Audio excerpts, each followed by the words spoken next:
Minasyaitonirrajim. Bismillahirrahmanirrahim. Alhamdulillah wassalatu wassalamu ala Rasulillah wa ala alihi wa sahbihi wa man wala. Baik, insya-Allah pada tengah hari ini kita akan sambung perbahasan tadabbur suratul Kahfi. Dalam pertemuan yang lepas kita telah membahaskan perjalanan yang dilalui oleh Maharaja Zulkarnain. Jadi dalam cerita berkaitan dengan pengembaraan Zulkarnain, Allah Subhanahu wa taala menceritakan juga berkenaan aduan dalam kalangan rakyat Zulkarnain. Mereka mengadu terdapat satu kelompok yang seringkali membuat kekacauan. Melalui ayat 94 suratul Kahfi, Allah berfirman, qalu ya dzal qarnain inna ya'juj wa ma'juj mufsiduna fil ard fahal naj'alu laka kharja ala an taj'ala bainana wa bainahum sadda. Qala ma makanni fihi rabbi khair fa'inuni biquwwah aj'al bainakum wa bainahum radma atuni zubaral hadid hatta idza sawa bainas sadafain qala anfukhu hatta idza ja'alahu nara qala atuni ufriq alaihi qitra. Ini ayat suratul Kahfi dari ayat 94 hingga 96. Mereka mengadu, wahai Zulkarnain, sesungguhnya Ya'juj wa Ma'juj membuat kerosakan di atas muka bumi. Maka perlukah kami membayar kepada kamu cukai agar kamu binakan untuk kami tembok antara kami dan mereka? Lantas Zulkarnain berkata, apa yang telah Allah upayakan buatku adalah lebih baik, maka bantulah aku dengan kekuatan yang ada supaya aku dapat binakan tembok penghalang antara kamu dan mereka. Berikan aku potongan-potongan besi hingga besi itu dicacak searas dua gunung itu, maka tiupkanlah api. Apabila besi telah menjadi merah menyala, berikanku tembaga untuk aku tuangkan ke atas besi panas itu. Baik, bahagian ini barangkali menyebabkan kita tertanya-tanya berkaitan dengan kelompok yang diceritakan di dalam Al-Quran, iaitu kelompok Ya'juj wa Ma'juj.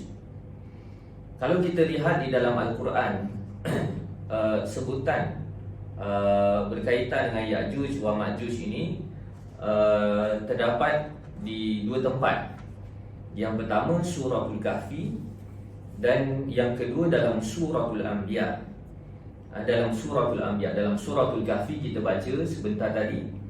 Dalam suratul Anbiya Allah Subhanahu wa taala menceritakan bagaimana keadaan Ya'juj wa Ma'juj akan keluar satu hari nanti.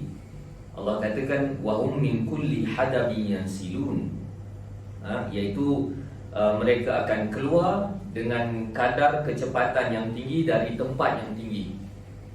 Ini penjelasan dari Al-Quran.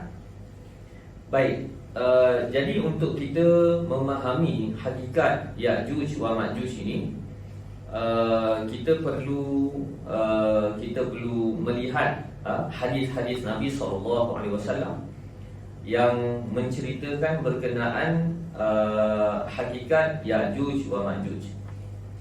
Yang pertama, kalau kita kaitkan dengan perbahasan tanda akan berlakunya kiamat, dari sudut kronologinya Ya'juj wa Ma'juj ini akan keluar setelah Dajjal berjaya dibunuh oleh Nabi Isa AS. Itu dari sudut kronologi berdasarkan hadis yang diriwayatkan oleh Imam Ibn Majah.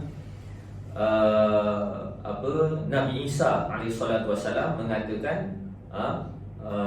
aku turun, setelah aku turun dan setelah aku berjaya membunuh Dajjal, lalu manusia ingin kembali kepada ke negeri masing-masing, tempat masing-masing. Namun ketika itu mereka terpaksa menghadapi Ya'juj wa Ma'juj. Jadi dari sudut kronologinya, selepas Dajjal berjaya dibunuh, barulah Ya'juj wa Ma'juj keluar membuat kerosakan.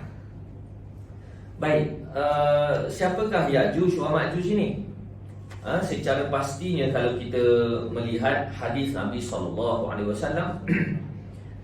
kita akan dapati Ya'juj wa Ma'juj ini bukan makhluk yang pelik-pelik, melainkan mereka ini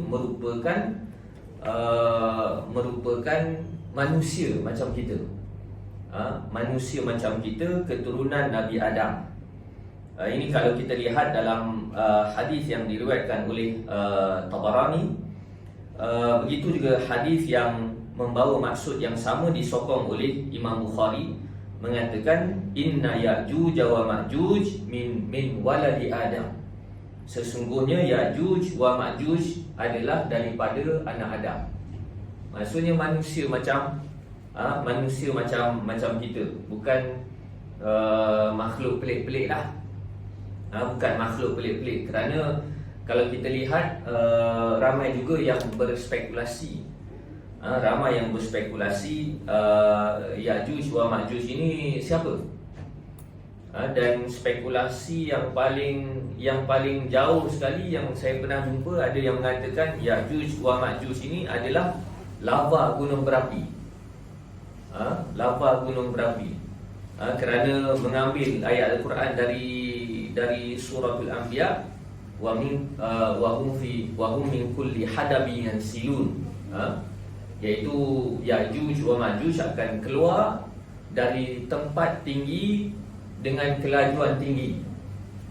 Jadi ada orang yang membuat andaian, Ya'juj wa Ma'juj ini membuat kerosakan yang sangat teruk, dan daripada ayat itu mereka mentakwilkan dengan takwilan yang salah, dengan menganggap Ya'juj wa Ma'juj ini adalah lava gunung berapi. Ini takwilan antara yang saya pernah terjumpa, takwilan yang paling jauh lah. Takwilan yang paling jauh yang menyeleweng.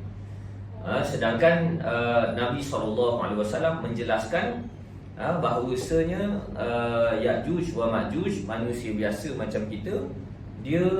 Mereka di kalangan keturunan anak-anak Nabi Adam AS. Baik.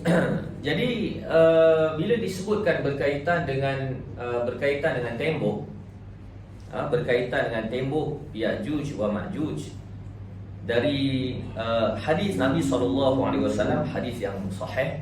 Hadis ini agak masyhur juga.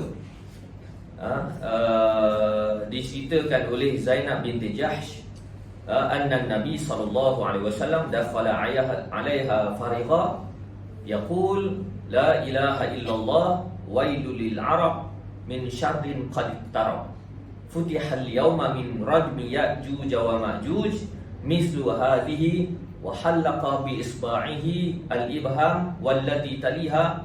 Qalat Zainab bintu Jahshin, faqultu ya Rasulullah anahliku wa fina salihun, qala na'am idza kasura al-khabas. Jadi pertemuan kali ini kita banyak baca hadis, sebab untuk kita kenal, kita tahu hakikat Ya'juj wa Ma'juj ni memang kita kena refer hadis 100%. Baik, dalam satu hadis yang diriwayatkan oleh Zainab binti Jahsh, Nabi SAW masuk dalam keadaan yang cemas. Dalam keterangan, Nabi SAW bangkit dari tidur, dan dikhabarkan daripada tidur Nabi itu berkaitan dengan Ya'juj wa Ma'juj. Lantas dalam keadaan yang cemas itu Nabi bersabda, la ilaha illallah, celakalah ke atas orang-orang Arab dengan kecelakaan yang sedang menghampiri mereka.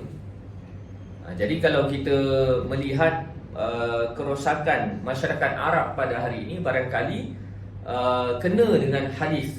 Kerana secara umumnya Nabi katakan wailul lil Arab min syarrin qad iqtarab. Celakalah ke atas orang-orang Arab yang mana kecelakaan itu sedang menghampiri mereka. Sekarang ni orang Arab pun sebahagian besar daripada orang Arab rasa okey dengan Yahudi, dengan Israel. Betul tak? Dah ada projek normalisasi Israel yang telah diplan sejak daripada 2007-2009 dan sehingga pada hari ini dah tunjukkan tak malu untuk mengiktiraf dan berbaik dengan Israel. Maka selepas itu Nabi katakan futihal yauma min radbin ya'juj wa ma'juj. Telah terbukalah lubang dari tembok Ya'juj wa Ma'juj mislu hadhihi, seperti ini. Lalu ketika itu Nabi SAW melengkarkan ibu jarinya dan jari telunjuk beliau. Jadi Nabi katakan waktu itu tembok Ya'juj wa Ma'juj dah berlubang. Lubang tembok Ya'juj wa Ma'juj itu dah sebesar ini. Dah sebesar ini. Nabi tunjukkan ibu jarinya dengan jari telunjuknya, dah sebesar ini. Zaman Nabi. Itu zaman Nabi. Jadi kalau kita rujuk dalam hadis yang lain, antara aktiviti yang dijalankan oleh Ya'juj wa Ma'juj sejak daripada mereka dikepung dengan tembok yang dibina oleh Zulkarnain adalah mereka akan mengorek tembok itu setiap hari. Mereka akan korek tembok itu setiap hari, dan setiap kali mereka terdengar suara azan, mereka akan patah balik, mereka akan berehat, kemudian mereka akan sambung. Jadi ternyata ketika zaman Nabi SAW tembok itu dah berlubang sebesar ini. Dan kalau kita fikirkan, kalaulah zaman Nabi dah berlubang sebesar ini, zaman sekarang sebab itu ada yang mengemukakan pandangan bahawasanya tembok Ya'juj wa Ma'juj itu telah pun terbuka, dan sekurang-kurangnya angkatan awal mereka telah pun keluar dan berasimilasi dengan masyarakat manusia di luar. Baik, jadi itu dari sudut keadaan mereka, dari sudut keturunan mereka, dari sudut kronologi bagaimana mereka keluar. Baik.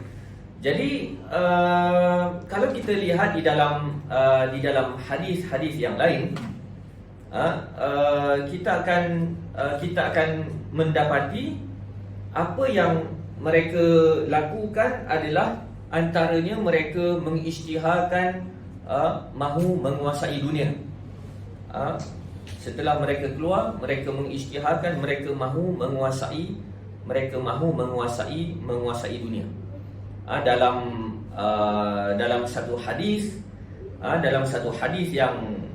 yang sangat-sangat panjang, Nabi SAW mengkhabarkan ketika mereka keluar, mereka akan tembak anak-anak panah mereka ke langit. Dan Allah menjalankan fitnah ketika itu, di mana anak-anak panah mereka turun kembali dalam keadaan berlumuran darah. Jadi bagaimana mereka mencabar penduduk langit sekaligus mencabar Tuhan. Kita nak tembak malaikat apa semua pun kita nak tembak.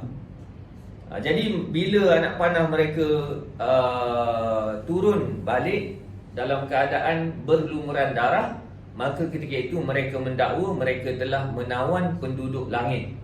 Jadi mereka bukan semata-mata boleh menguasai bumi, bahkan menguasai langit. Ini pada kefahaman ataupun dakwaan Ya'juj wa Ma'juj. Sedangkan hakikatnya ia Allah jadikan sebagai ujian, dan apabila anak panah mereka berlumuran dengan darah, itu merupakan satu kekeliruan ke atas mereka. Sedangkan malaikat tidak jadi mangsa waktu itu. Baik. Jadi dalam hadis yang lain, Nabi SAW menyebutkan bahawasanya Ya'juj wa Ma'juj ini ada dua, kita boleh mudahkan, mereka ada dua angkatan. Angkatan yang pertama dan angkatan yang kedua. Angkatan yang pertama dan angkatan yang kedua. Dalam hadis Nabi SAW menyebutkan wa yab'atsullahu Ya'juj wa Ma'juj wa hum min kulli hadabin yansilun fayamurru awailuhum ala buhairati tabariyah fayashrabuna ma fiha wa yamurru akhiruhum. Jadi Nabi katakan, bila Ya'juj wa Ma'juj keluar itu, angkatan awal, angkatan pertama dalam kalangan mereka akan melalui tasik Tabariyah. Tasik Tabariyah ni tasik Galilei. Tasik Galilei ni tasik yang berada di bawah jajahan Israel lagi ni. Itu kawasan yang sangat strategik, bawah tanah tinggi Golan, yang menjadi tempat pertikaian antara Israel dan Syria. Jadi Nabi khabarkan angkatan awal Ya'juj wa Ma'juj bila keluar, mereka akan lalu di tasik Galilei, tasik Tabariyah, fayashrabuna ma fiha, dan mereka akan minum air tasik Galilei. Mereka akan jadikan air tasik Galilei sebagai sumber kehidupan mereka. Sebagai sumber kehidupan mereka. Jadi hadis ini Nabi menjelaskan ada clue yang penting. Ada clue yang penting, iaitu ciri Ya'juj wa Ma'juj ini mereka akan meminum air tasik Galilei dengan kadar yang banyak. Jadi disebabkan itu, kawasan-kawasan yang terkait dengan petanda-petanda hampir berlakunya kiamat ini, antara kawasannya adalah tasik Galilei. Dalam hadis yang lain, hadis yang panjang, bagaimana ada seorang sahabat, ketika dia masih lagi Kristian, dia pernah bertemu dengan Dajjal. Dan dalam pertemuan itu dia menceritakan kepada Nabi, dia berdialog dengan Dajjal. Antara soalan yang dikemukakan oleh Dajjal tanya, bagaimana keadaan tasik Tabariyah, tasik Galilei? Apakah masih ada air ataupun sudah pun kering? Maka sahabat itu, Tamim Ad-Dari, waktu itu dia masih lagi Kristian, dia belum masuk Islam. Dia kata tasik Tabariyah itu, tasik Galilei itu masih ada air. Maka Dajjal waktu itu mengatakan bahawa sampai satu masa tasik itu akan kering. Sampai satu masa tasik itu akan kering. Jadi clue yang dikemukakan oleh Nabi SAW, Ya'juj wa Ma'juj ini dia sangat terkait dengan keadaan tasik Galilei. Angkatan awal mereka akan minum air tasik Galilei, ma'fiha wa yamuru akhiruhum, dan kemudian barulah akan datang angkatan Ya'juj wa Ma'juj yang keseterusnya. Jadi kalau kita faham hadis ini, kita akan dapat jelas bahawasanya Ya'juj wa Ma'juj ini mereka tidak keluar sekaligus. Mereka tidak keluar sekaligus, tetapi angkatan awal mereka akan pergi ke kawasan tasik Galilei dan menjadikan sumber air tasik itu sebagai survival hidup mereka. Dan kemudian diikuti oleh angkatan yang selepas itu. Itu dari sudut kawasan. Dan kalau kita lihat dalam hadis yang lain, hadis yang diriwayatkan oleh Imam Muslim, Nabi SAW sekali lagi menjelaskan kawasan yang sangat terkait dengan Ya'juj wa Ma'juj. Ya, dalam hadis yang diriwayatkan oleh Imam Muslim, Nabi katakan, "Thumma yasiru hatta yantahu ila Jabalil Khamar wa huwa Jabalu Baitul Maqdis." Jadi yang diceritakan tadi berkaitan dengan Ya'juj wa Ma'juj akan menembak panah-panah mereka menghala ke langit untuk membunuh penduduk langit. Jadi perilaku mereka itu dilakukan di mana? Nabi menjelaskan, kemudian mereka berjalan hingga sampai ke Gunung Khamar, iaitu Gunung Baitul Maqdis. Dan di atas Gunung Baitul Maqdis itulah mereka melepaskan tembakan panah, dan kononnya pada kepercayaan mereka untuk membunuh penduduk langit. Jadi berdasarkan hadis ini, kalau kita lihat kedua-dua hadis ini, hadis yang sahih diriwayatkan oleh Imam Muslim, menjelaskan kepada kita bahawasanya Ya'juj wa Ma'juj ini mereka akan mensasarkan Palestin. Mereka akan mensasarkan Palestin. Kerana Nabi menyatakan mereka akan habiskan, mereka akan minum. Nabi tak sebut habis, tetapi mereka akan minum air tasik Galilei, dan kemudian mereka akan naik ke gunung, ke Bukit Baitul Maqdis. Bukit Baitul Maqdis. Jadi dalam riwayat yang lain ada juga menyebutkan bahawasanya mereka menghabiskan air tasik Galilei. Jadi kalau kita lihat yang betul-betul bersungguh nakkan Palestin sekarang siapa? Orang mana? Yang betul-betul bersungguh nakkan Palestin. Sebab Nabi mengkaitkan Ya'juj wa Ma'juj ini adalah golongan yang menuju ke Palestin. Siapa? Orang Yahudi. Orang Yahudi, orang Israel. Jadi ini menjadi tanda tanya. Kalaulah keterkaitan mereka itu sangat tidak boleh dipisahkan dengan Baitul Maqdis, dengan sekitar Palestin, maka apakah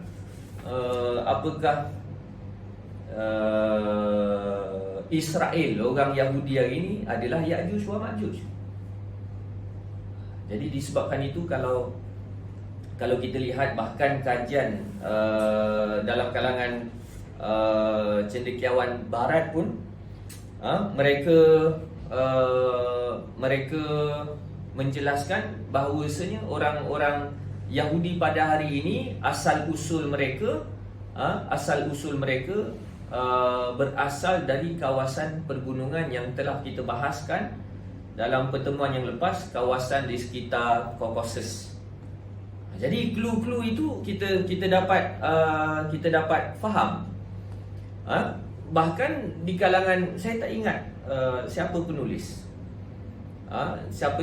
tapi dalam pengkaji-pengkaji barat ada menulis satu teori yang dikemukakan sebagai 13 tribe of Israel, iaitu kabilah ke-13 Israel.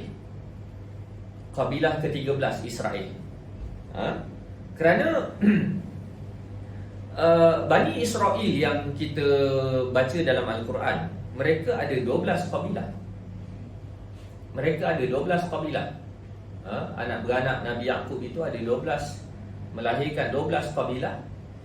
Dan sehingga pada hari ini 12 kabilah itu hilang jejak, tak jumpa. 12 kabilah tu tak jumpa. Ada yang mengatakan 10 hilang, tinggal 2. Ada yang kata 12 tu dah tak jumpa, hilang, DNA dia hilang. Tak tahu sebab dah banyak bergaul, sebab Bani Israel kan banyak tersingkir dari masyarakat. Sebab itu ada pengkaji Indonesia yang mengatakan orang Melayu ni sebenarnya salah satu kabilah Bani Israel. Tapi saya tak terima kan. Tuan-tuan nak ngaku. Sebab itu ada yang mengatakan begitu. Dan kalau kita menelusuri kepercayaan batini masyarakat Melayu ni, masyarakat yang mistik, masyarakat yang ada kelebihan mistik macam-macam, dia akan mengarah kepada rupa-rupanya kita ni salah seorang dalam kabilah Bani Israel. Ini teori yang bagi saya jauh lah, tak payah terima lah. Baik. Maka kalau kita lihat kasta masyarakat Yahudi Israel pada hari ini, kita akan dapati Yahudi Israel pada hari ini, DNA mereka bukanlah DNA Bani Israel yang kita faham daripada keturunan Nabi Yaqub. Kerana Yahudi pada hari ini merupakan Yahudi yang mengaku sebagai identiti Yahudi dan klaim mendakwa sejarah-sejarah Bani Israel itu merupakan sejarah mereka, sedangkan mereka bukan dari DNA Bani Israel. Jadi kalau kita tengok Yahudi yang kulit-kulit putih ni kan, kulit putih, rambut agak kerinting, halus agak kerinting kan, kalau kita faham keturunan, kalaulah kita katakan mereka itu Bani Israel, keturunan Nabi Yaqub, rupa paras mereka tak begitu. Kerana Nabi Yaqub ini bangsa yang berasal dari Baitul Maqdis.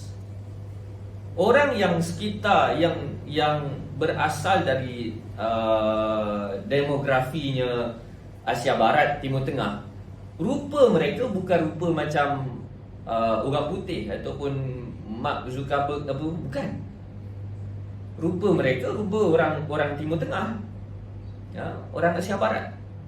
Tetapi kenapa Yahudi pada hari ini rupa paras mereka putih, pucat-pucat, rambut yang kerinting-kerinting gitu? Sebab asal usul mereka bukan daripada kawasan itu. Dan ini bukan teori konspirasi ataupun spekulasi, tetapi memang Yahudi yang ada dekat Israel pada hari ini yang menjadi pemimpin, yang menjadi kira kasta yang tinggi, dikenali sebagai Yahudi Ashkenazis. Yahudi Ashkenazis ini adalah Yahudi kulit putih yang asal mereka bukan asal Bani Israel. Tapi kalau ditanya pada mereka, asal mereka kononnya mereka berasal dari Ukraine, mereka berasal dari Georgia, dari Switzerland, dari Jerman.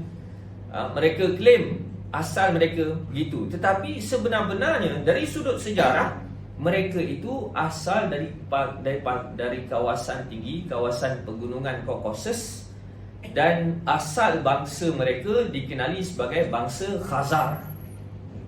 Bangsa Khazar. Dan bangsa Khazar inilah yang barangkali merujuk kepada Ya'juj wa Ma'juj, kerana bangsa Khazar ini juga telah direkodkan mereka pernah dikurung di kawasan antara pergunungan disebabkan kekacauan yang mereka buat, dan sampai satu ketika mereka berjaya lepas daripada kurungan itu.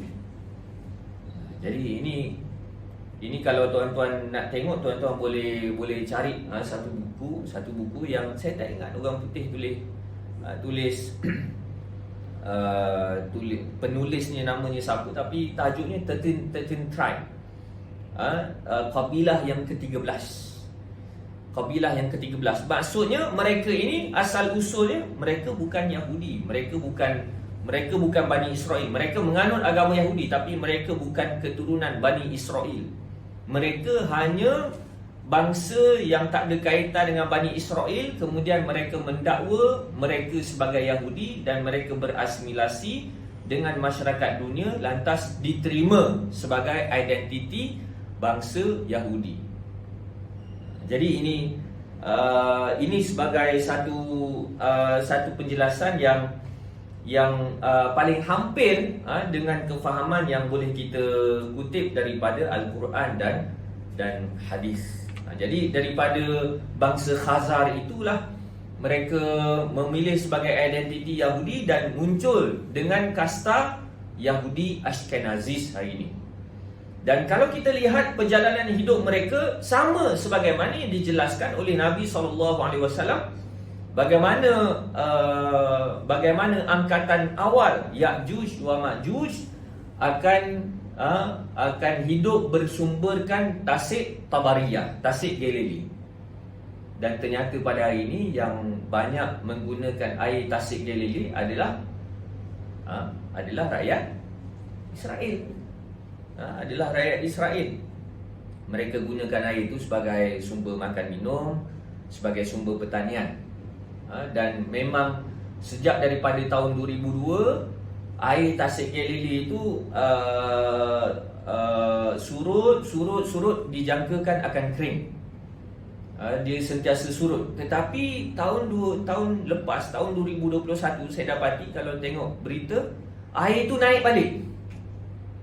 Air itu naik balik dengan kadar yang tinggi. Sebab orang Yahudi ni dia tahu tasik Galilea ni sebagai petanda akan munculnya penyelamat mereka, Dajjal.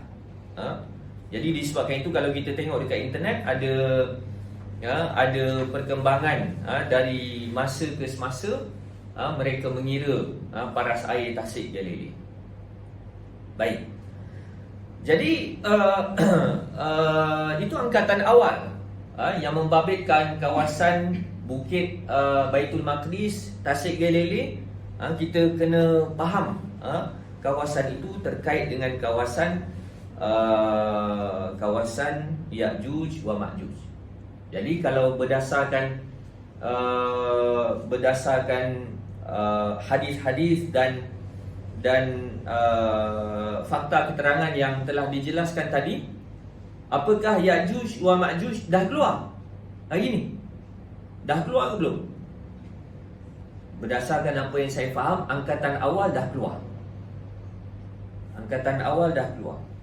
Angkatan yang seterusnya yang membabitkan Nabi Isa, itu belum keluar. Kerana angkatan yang seterusnya itu dia keluar secara besar-besaran dan digambarkan oleh hadis Nabi SAW, sehingga tidak akan mampu dihadapi oleh umat Islam.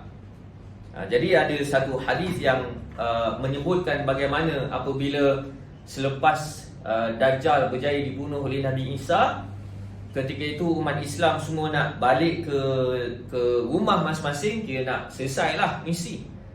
Maka tiba-tiba waktu itu Ya'juj wa Ma'juj, angkatan yang keluar ini besar-besaran dan membuat kekacauan.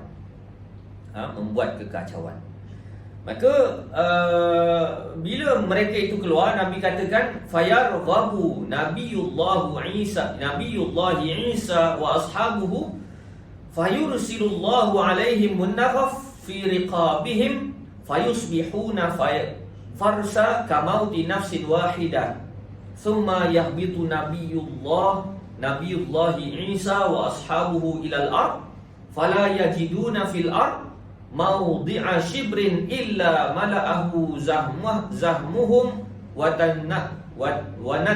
natnuhum fayarghabu Nabiyullahi Isa wa ashabuhu ila Allah fayursilullahu tayra ka'naqil bukhti fatahmiluhum fatatrahuhum haitsu syaa Allah thumma yursilullahu matara la yakunna minhu baitu madar wala wabar fayaghsilul ard hatta yatrukahal kazalafa. Ni hadis yang agak panjang juga. Nabi katakan selepas Dajjal berjaya dibunuh, Ya'juj wa Ma'juj keluar, dan apabila keluar, umat Islam tak boleh nak menghadapinya, dan Nabi Isa memimpin umat Islam naik ke atas gunung untuk selamatkan diri. Jadi dalam arti kata yang lain, Ya'juj wa Ma'juj ni tak boleh nak panjat gunung.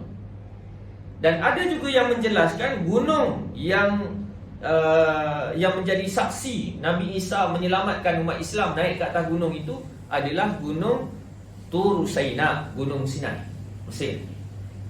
Maka Nabi Isa dan sahabat-sahabatnya berdoa kepada Allah kerana Ya'juj wa Ma'juj ini bukan untuk dilawan. Berbeza, Nabi Isa lawan Dajjal. Sementara bila Ya'juj wa Ma'juj ini keluar besar-besaran, Nabi Isa tak lawan. Sebab tak larat nak lawan. Tak larat nak lawan, ramai sangat. Maka dan dalam hadis yang lain Nabi menggambarkan bagaimana kesuburan mereka beranak, mati beranak je kan, berganda-ganda beranak je. Jadi bila Nabi Isa bawa sahabat-sahabatnya, orang beriman yang mengikut Nabi Isa naik ke atas gunung, maka tak boleh nak lawan. Nabi Isa pun berdoa kepada Allah supaya Allah selesaikan Ya'juj wa Ma'juj. Maka Allah mengirim cacing-cacing kepada bangsa Ya'juj wa Ma'juj sehingga mereka mati secara serentak seperti matinya seorang manusia sahaja. Ini cara Ya'juj wa Ma'juj ni mati bukan dengan perang, bukan dengan kita lawan, tetapi melalui doa Nabi Isa. Dan daripada doa itu Allah kirimkan cacing ulat yang menggigit leher mereka. Yang menggigit leher mereka, lantas mereka mati sekaligus. Mati bodoh gitu je. Kemudian Nabi Isa dan pengikutnya nak turun daripada gunung. Bila tengok pakat mati, nak turun daripada gunung. Bila turun mereka mendapati mereka tak boleh lalu. Mereka tak boleh lalu lantai bumi ni. Sebab apa? Lantai bumi ni semuanya telah dipenuhi oleh bangkai-bangkai Ya'juj wa Ma'juj. Jadi menggambarkan ramai. Maksudnya sampai jalan culan ni pun ada Ya'juj wa Ma'juj. Nak jalan tak boleh. Nak jalan tak boleh. Jadi kita cuba bayangkan bagaimana mangsa korban tsunami Aceh tu kan, tak boleh nak diuruskan jenazah mereka sampai difatwakan harus dibakar kan, untuk mengelakkan bahaya yang lebih besar, bahaya virus. Jadi bila tak boleh nak jalan tu, Nabi Isa bawa umat Islam naik balik. Kemudian Nabi Isa bermunajat, berdoa kepada Allah untuk selesaikanlah bangkai Ya'juj wa Ma'juj ni ramai sangat. Maka hasil daripada doa itu Allah mengirimkan burung yang leher burung itu seperti leher unta. Tak tahulah burung unta yang sedikit besar ke apa, tapi digambarkan oleh Nabi, burung itu burung yang boleh terbang. Burung yang boleh terbang, lehernya sebesar leher unta. Kalau nak kata burung unta tak boleh, sebab burung unta bukan boleh terbang kan, dia boleh lari laju je. Jadi bila burung itu datang, burung itu akan mengutip seekor demi seekor bangkai Ya'juj wa Ma'juj, kira pembersihan sampah lah. Dan Nabi katakan burung itu membawa bangkai Ya'juj wa Ma'juj ke tempat yang dikehendaki oleh Allah. Maksudnya apa? Tak tahu di mana. Sebab kalau nak kebumikan bangkai Ya'juj wa Ma'juj dekat bumi ni, tak tahu nak tempatkan kat mana. Banyak sangat. Maka burung itu memindahkan bangkai Ya'juj wa Ma'juj tak tahu ke mana, seperti mana yang dikehendaki oleh Allah. Lantas Nabi Isa nak turun bersama dengan pengikutnya. Bila turun dari gunung, ternyata tak boleh nak lalu juga. Sebab apa? Kesan darah, kesan kotoran, darah, nanah Ya'juj wa Ma'juj itu memenuhi bumi. Dan bumi ketika itu mengalami pencemaran bau yang sangat dahsyat, busuk, menyebabkan Nabi Isa dan pengikutnya tak sanggup nak turun. Mereka naik balik, mereka berdoa kepada Allah. Daripada doa itu Allah mengirimkan bantuan berupa hujan lebat dan selebat-lebatnya. Hujan yang selebat-lebatnya yang menyebabkan lantai bumi itu menjadi sangat-sangat bersih. Menjadi sangat-sangat bersih. Dan digambarkan oleh Nabi SAW, lantai bumi itu seperti cermin, seperti cermin, bersih sebersih-bersihnya. Kemudian barulah Nabi Isa dan pengikutnya turun, boleh jejak atas muka bumi. Dan selepas itulah Nabi Isa menjalankan tanggungjawabnya menjadi pemimpin, yang adil. Jadi Nabi Isa ni sempat menjadi pemimpin yang adil, dan digambarkan dalam hadis yang lain bagaimana kanak-kanak boleh bermain dengan binatang, yang bisa menggambarkan betapa amannya dunia ketika pemerintahan Nabi Isa berdasarkan syariat Nabi Muhammad SAW. Jadi itu sebagai gambaran kasar yang saya fikir cukup untuk kita dapat gambaran Ya'juj wa Ma'juj ni apa benda sebenarnya. Sebab tidak dinafikan kalau kita baca suratul Kahfi sampai sahaja tempat inna Ya'juj wa Ma'juj mufsiduna fil ard, kalaulah kita memfungsikan akal kita dengan fungsi yang sepatutnya, kita pasti akan tertanya-tanya, Ya'juj wa Ma'juj ni apa benda sebenarnya? Siapa sebenarnya? Bagaimana dia keluar? Bagaimana keadaan dia? Apa yang dia buat? Kan? Bagaimana Allah selesaikan dia? Macam-macam. Tapi berdasarkan perkongsian tadi, mudah-mudahan dapat menjawab sedikit sebanyak persoalan-persoalan yang bersarang dalam minda kita berkaitan dengan Ya'juj wa Ma'juj.